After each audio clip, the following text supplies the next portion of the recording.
Agradezco al Poder Judicial de la Ciudad de México, siempre interesado en difundir los derechos humanos, en este caso de las mujeres, y en especial de las mujeres con discapacidad. Las mujeres en general son sujetas a discriminaciones de todo tipo. Tasas mayores de desempleo, salarios inferiores, mayores carencias educativas.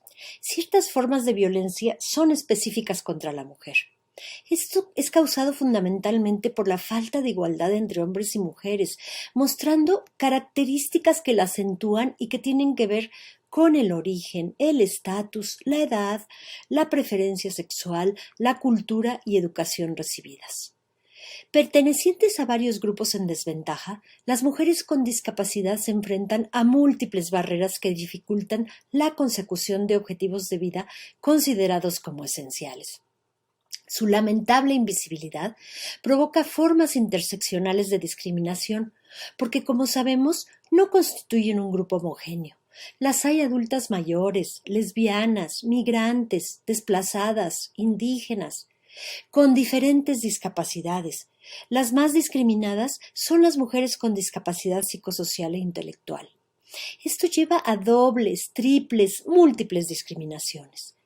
Los estereotipos de género limitan a las mujeres con discapacidad para desarrollar sus capacidades, emprender carreras profesionales y tomar decisiones sobre sus vidas. Se considera que no cumplen con los cánones de belleza establecidos socialmente debido a la imagen. En el sector servicios se exigen determinadas características físicas que no tienen ninguna relación con el puesto, como buena presencia, lo que sea que eso signifique. La mayoría de las acciones discriminatorias ejercidas contra las mujeres con discapacidad no se manifiestan ni se generan del mismo modo que cuando se ejerce sobre mujeres sin ningún tipo de deficiencia.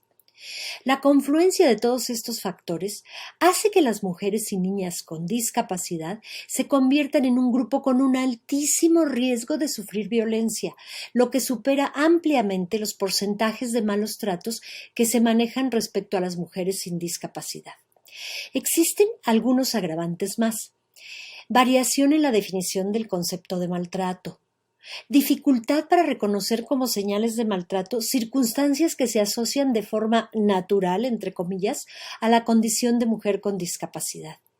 Dificultad para identificar como malos tratos las situaciones como abandono físico o maltrato emocional. La falta de credibilidad que se otorga a una mujer que tiene discapacidad sensorial, como sordas o ciegas, discapacidad psicosocial o discapacidad intelectual. Dificultad en la sociedad en reconocer que una mujer con discapacidad haya podido ser objeto de violencia o abuso.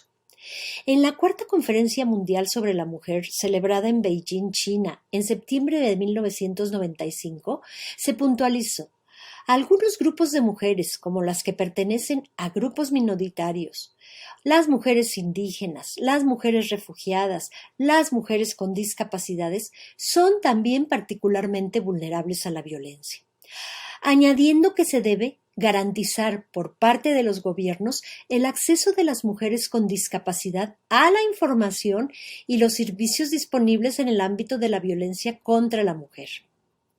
Sabemos que debería haber un antes y un después de la Convención sobre los Derechos de las Personas con Discapacidad de Naciones Unidas, tratado internacional propuesto, firmado y ratificado por México. Primero, por el importante cambio de paradigma del modelo médico-asistencial al modelo social de derechos humanos, y segundo, que México tiene una mayor responsabilidad por haber sido el proponente de este instrumento. Pero a casi 13 años de su entrada en vigor, todavía falta mucho para que sea efectivo. La pandemia lo demostró claramente. Los Estados parte en la Convención tienen la obligación de respetar, proteger y hacer efectivos los derechos de las mujeres con discapacidad, tanto en virtud del artículo 6 como de otras disposiciones sustantivas, a fin de asegurarles el goce y ejercicio de todos los derechos humanos y libertades fundamentales. Ese deber implica la adopción de medidas jurídicas, políticas, administrativas, educativas y de otra índole.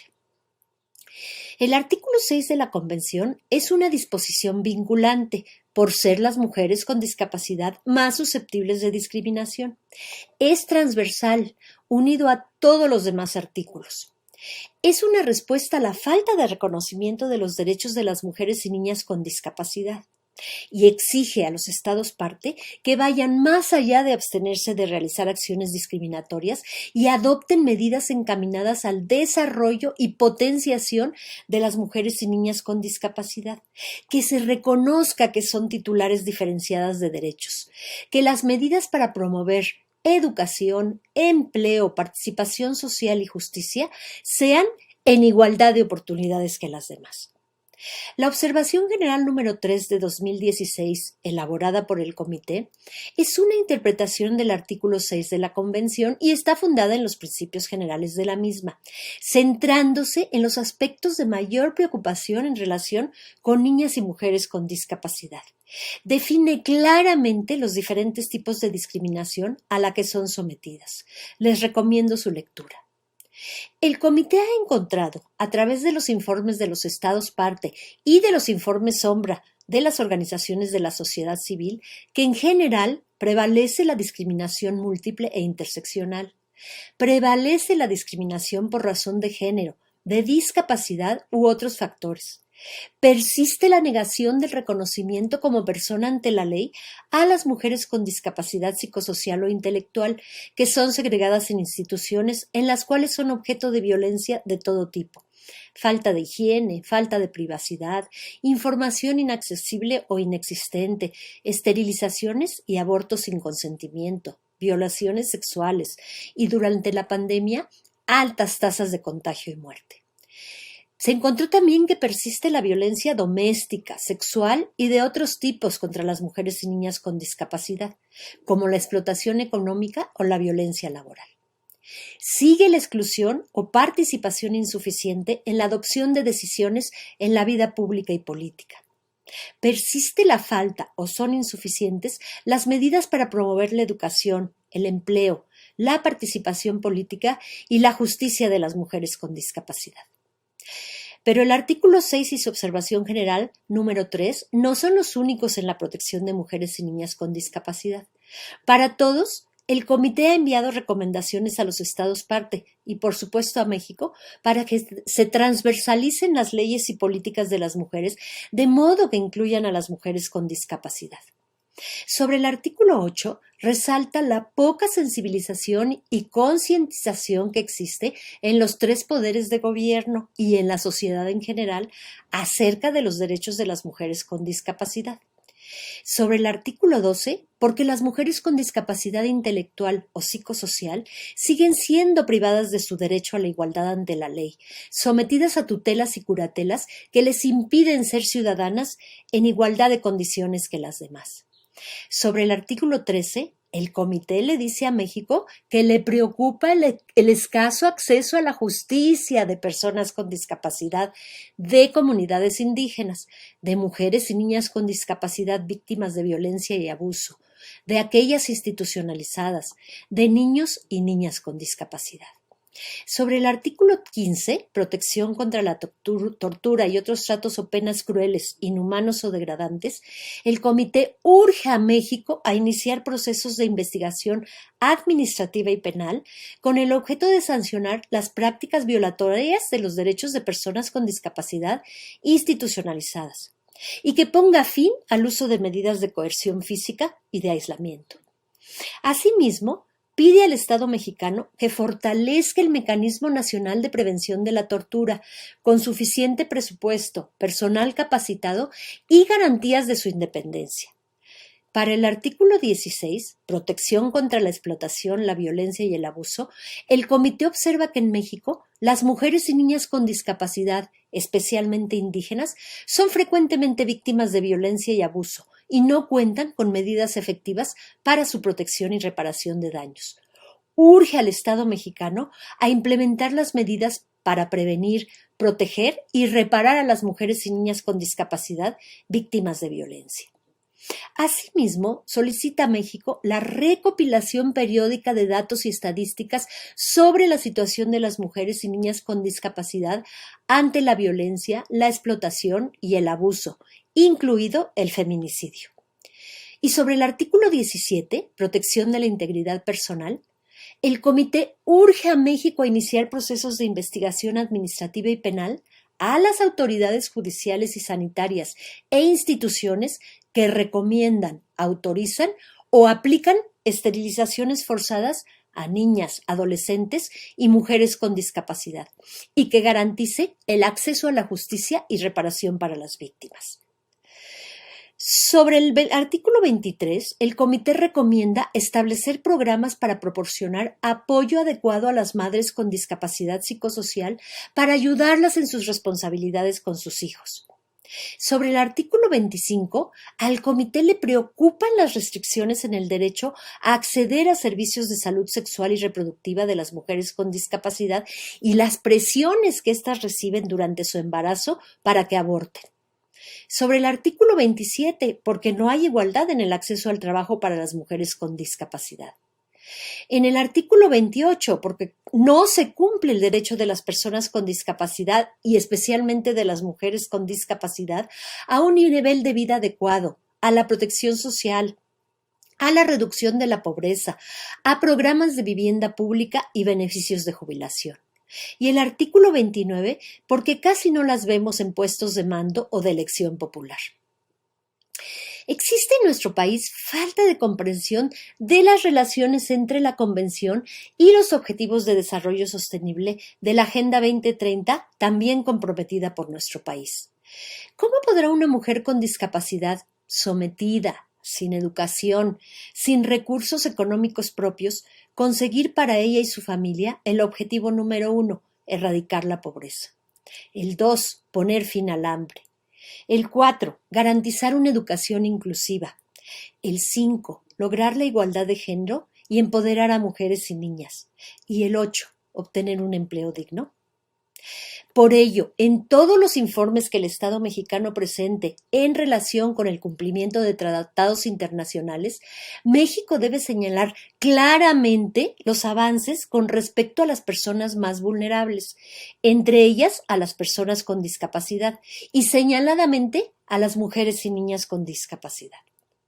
En el informe de avances sobre la Agenda 2030, en la implementación del marco de Sendai para la prevención de desastres que tan ausente estuvo previo a la pandemia, en el informe sobre la Convención sobre los Derechos de Niños y Niñas, en el informe sobre la Convención sobre todas las formas de discriminación contra las mujeres, la CEDAW, en el de prevención de la tortura. Además, las organizaciones de personas con discapacidad deberían presentar informes sombra de todos estos mecanismos. En resumen, todas las recomendaciones que el Comité sobre los Derechos de las Personas con Discapacidad envía a los Estados parte van unidas a recomendaciones de otros tratados internacionales. Todos contemplan la erradicación de la violencia de género en cualquiera de sus formas y establecen medidas para empoderar a las mujeres y las niñas con discapacidad en el hogar, la educación, el empleo, la justicia, que deben ser transversalizadas en leyes, políticas y programas. Así, las leyes para la protección de género, las leyes sobre educación, trabajo y justicia deben incluir a las mujeres y niñas con discapacidad. También deben contar con mecanismos de seguimiento y evaluación, así como con instituciones públicas en las cuales las mujeres con discapacidad puedan, en su caso, presentar quejas. Es necesario contar con refugios con accesibilidad física a la información, a la comunicación y con personal capacitado, que ciertamente no existieron para las mujeres y niñas con discapacidad durante la pandemia, quienes incrementaron los niveles de violencia doméstica y que vivían con su agresor. Tiene que haber también medidas de resarcimiento, así como persecución y castigo para quienes les infrinjan violencia o no cumplan con las leyes establecidas. Termino diciendo, el lema de las personas con discapacidad es nada de nosotras sin nosotras. El de la Agenda 2030 es no dejar a nadie atrás. El del marco de Sendai es reconstruyamos mejor. Ojalá que esto se recuerde no solamente en el marco del Día Internacional de las Mujeres o en el Día Internacional de las Personas con Discapacidad, sino todos los días del año, en que se cumpla a cabalidad con las responsabilidades para con las mujeres y particularmente para las mujeres con discapacidad. Muchas gracias.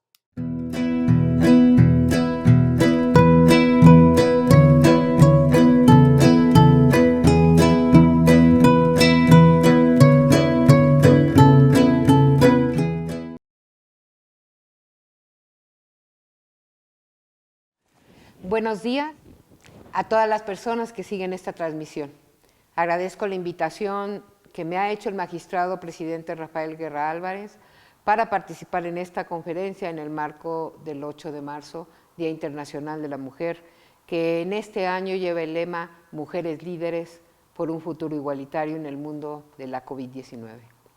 Saludo a la doctora Amalia Gamio Ríos, experta independiente del Comité de los Derechos de Personas con Discapacidad de la ONU, con quien tengo el honor de compartir este panel y también su amistad y su trabajo compartido. Asimismo, saludo al conjunto de magistradas y magistrados, autoridades judiciales y personal del Poder Judicial de la Ciudad de México, quien está siguiendo esta transmisión. Quisiera comenzar por hacer referencia a las últimas cifras demográficas respecto a la población de personas con discapacidad en nuestro país y nuestra ciudad. De acuerdo con los resultados del Censo 2020, el 16.5% de la población vive con alguna limitación, discapacidad o problema o condición mental. Es decir, de este porcentaje, de este 16%, el 34% vive con una discapacidad, el 1% con algún problema o condición mental y el 65% con alguna limitación. La diferencia en estas categorías está dada por el grado de dificultad, poca o mucha, que representa realizar al menos una de las actividades de la vida diaria, como ver, oír, caminar, recordar, concentrarse, bañarse, vestirse, comer, hablar o comunicarse. En suma, son 20.838.108 personas que habitan el país, de las cuales cerca del 47% son hombres y el 53% mujeres. En la Ciudad de México se cuantifican 1.703.826 de personas que viven con una limitación o discapacidad. El 55% de ellas habitan en la Ciudad de México, son mujeres. Para la Ciudad de México, el porcentaje de población con discapacidad está por arriba de la media nacional, con 5.4%. La mayor parte de esta se concentra en el grupo de personas mayores, el 19%, seguido del grupo de personas entre 30 y 59 años, 3.9%, mientras que la representación de personas con discapacidad, niñas, niños y adolescentes y de personas jóvenes es del 2% por igual para cada grupo. Si bien la feminización de la discapacidad, limitación, problema o condición mental es congruente también con la existencia de una mayor proporción de mujeres en el país, es relevante identificar los impactos diferenciados que derivan de la intersección de ser mujer con discapacidad, la edad y la identidad indígena o afromexicana, entre otras. Las limitaciones y discapacidades más feminizadas son caminar, subir y bajar, con el 61%, seguidas de bañarse, vestirse o comer, con el 59%, y recordar o comunicarse, con el 59% también.